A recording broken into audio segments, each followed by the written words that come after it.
For systems in discrete time domain, we also can identify 4 ideal digital filters. So they are listed in here. So the first one is ideal low-pass filter.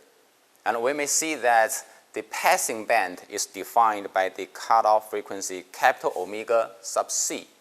So components, frequency components within this range will pass the system without any loss, and anything outside that range will be stopped. And here is the corresponding impulse response. Without going through the details, we can get the expression of the impulse response in the time domain. And here is the graphic representation if we set the cutoff frequency equal to 0.3 pi. We can identify that an ideal low-pass digital filter is not physically feasible, because when k less than 0, the impulse response is not equal to 0. And here is the second ideal filter. We call this high-pass ideal filter. Since the frequency response is periodic, so here we show only one period, start from negative pi to positive pi. The frequency components, only when their frequency is greater than capital pi sub c, the cutoff frequency, will pass the system without any loss. Anything else cannot pass it. Here is the expression of the frequency response. And we can try to convert it from the frequency domain to the time domain. And here is the mathematical expression. And this is the graphic representation of the impulse response when the cutoff frequency equal to 0.7 pi. The third one is band path filter, ideal filter. So we're going to have 2 cutoff frequencies, capital omega 1 and capital omega 2. Only frequency components, between these 2 cutoff frequencies can go in through the system. Otherwise, they will be stopped. And we can also try to define their impulse response by taking the inverse Fourier transform of the frequency response. And this is the mathematical expression of the impulse response and the graphic representation in case we have the 2 cutoff frequencies equal to 0.3 pi and 0.7 pi.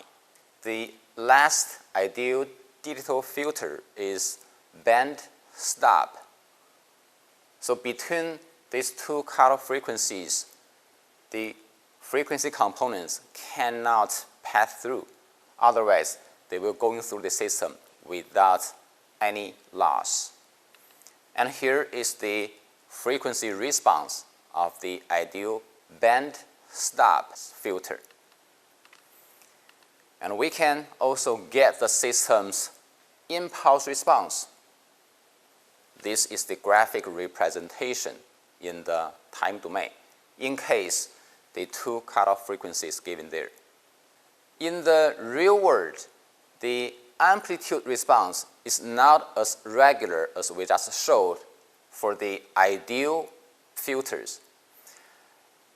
Here is a typical low-pass filter's amplitude response. We may see that the rising of the frequency response is not as sharp as in the ideal filters. And here are some concepts helping us define the pass band, stop band, and the transition band. So it's more complicated than the ideal case. Now let's look at one example. We have a discrete time LTI system whose impulse response is given. And I'm asking you to determine what type of filter this discrete time LTI system is. So the idea is clear. We need to convert the impulse response to its frequency response. And then based on the shape of the amplitude response, we can determine the type of the filter. Now let's take a look at the impulse response.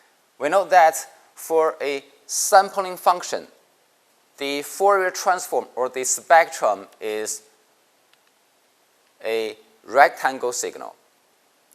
However, we have an extra term in front of it, and that term can be represented as a cosine function. In other words, the frequency response for this LTI system actually is a shifted version of the original frequency response.